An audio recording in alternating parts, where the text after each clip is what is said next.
flipping hot, innit? I'm sweating me conkers off. So guys, we made it to Morocco. We made it to Marrakech.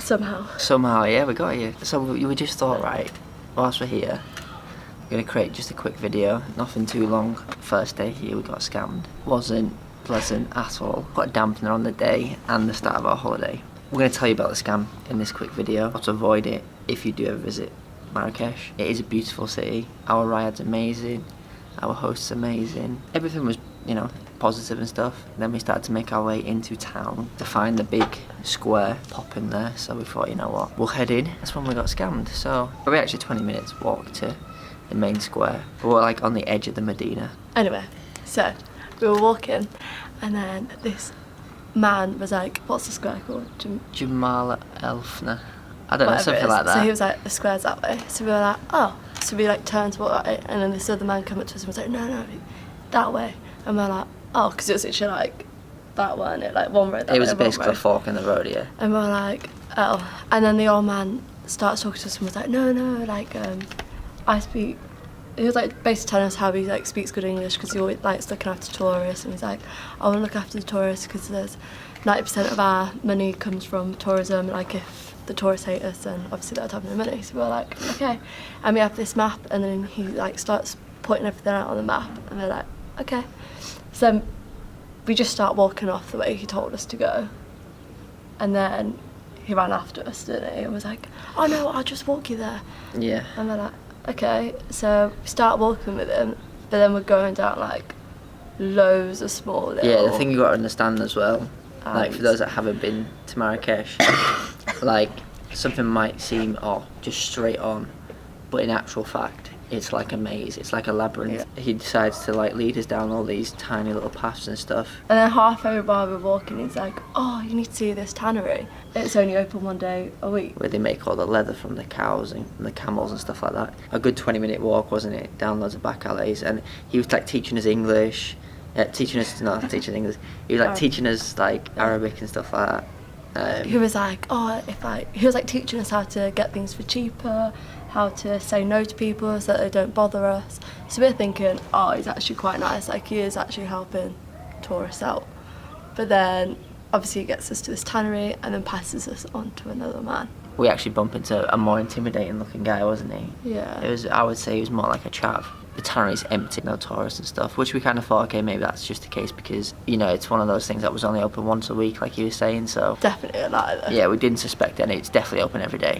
People getting scammed every day. Don't get me wrong, like, it was cool to see. Yeah, the tannery was dead interesting. So you know they make that... We had this little tour of it. It was quite small. It probably lasted, like, 10 minutes. So then we leave the tannery, we go to...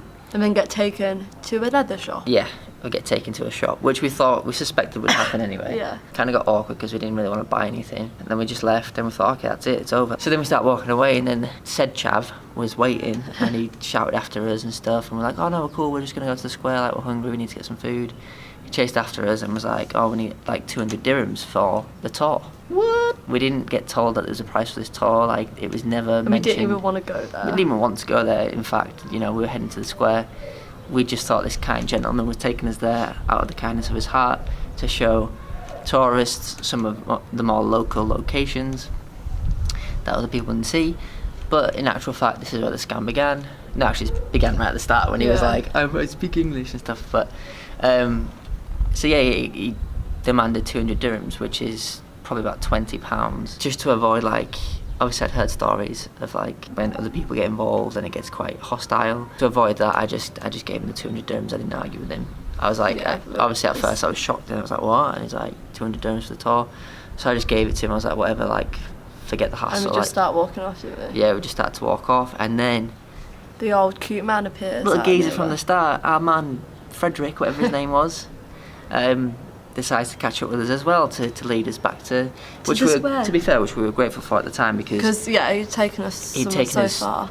So like sketch and stuff, like we didn't have a clue where we were. We're a bit annoyed. We're a bit annoyed because you could tell it wasn't as friendly, was it? It was a bit awkward because he knew that we'd just been kind of mugged off, taken advantage of, and he's like, oh, if you just follow this street, keep following it straight, you'll get to the square. Can I have 200 dirhams? What? Yeah, so I tried to explain to him, like, you're clearly working as a team. I've given him basically 20 quid, and now he was demanding 20 quid. And I was like, no, I'm not giving you 20 quid, like, that's ridiculous. So I said to him, no, I'm just giving you 100. We just gave him 100 dirhams, and was just like, okay, take it. And then he like, was like, no, because he was like, no, 200. And then you were like, fine, nothing. And just started walking, and was like, fine, and then just took it. Like, I know a lot of these people, they do it because they're poor. They're poor and they struggle. In the end, the scam was, it's called the Tannery Scam. If you Google it, you'll find out more information about it. There are some tips and advice that we can give you guys so that you can avoid it. First thing is, like my wife's already mentioned, if a stranger approaches you, are you looking for the square, are you looking for anything, like, just say,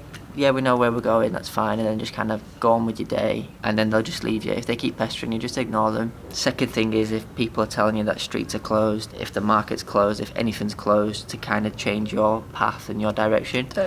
Don't listen to them. Like, there's so many streets here. If one street was closed, like, you could just go down the opposite adjacent street and you'd be at the same location. Like, so if you find yourself that you have been caught in the trap of the scam and you are being led away to a tannery or something, I think halfway through, just literally be like, I don't want to go here, like, why have you took me here? Like, I think we should have probably spoke up, but we just didn't want to be rude. Whereas it's like, just be rude, just start walking off. But if you don't have that opportunity, or if you feel a bit too like intimidated to do so, before entering the tannery, just be like, no, this is not what I want to do. Like, how much is this going to cost me? I don't know. I read online that basically they were like, don't give them more than 20 dirhams, which obviously we gave them a lot more. Just give them like 20, like they'll settle for like 20, which is like £2, which I get is a lot of money out here. Like, you just gotta stand your ground because they can't actually do anything. Like, and they said on the thing, like, if it does start getting hostile, just say like, I'm gonna ring the police, and apparently then they'll stop straight away. I guess it's another piece of advice would be to carry smaller notes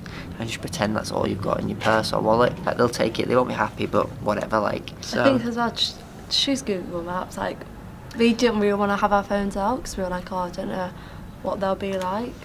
Yeah. But on the way back, we just walked with our maps up and it was completely fine, and wish we kind of did it on the way there. Just use Google Maps. And if you don't want to spend money on data, like when you arrive, you can buy like SIM cards, and it's like £10 and you get like 6 GB, 8 GB data. The reason we've done this video is just to be like, get it out there straight away and highlight it separately, because I do think if people are coming here on a budget and they're getting scammed and they're short cash for the rest of the trip, it's not fair and it doesn't really give you good impressions of the country or the city. Other than that, the city is beautiful, and like I said, like, we're staying with the most amazing host. He's like amazing, isn't he? Now that we've got like the bad stuff out the way, we're more, at least it's happened now, like, and now for the rest of the trip we're more aware of what could potentially happen. Like, everyone that's talking to us, I'm just like pulling my angry face, which is like this.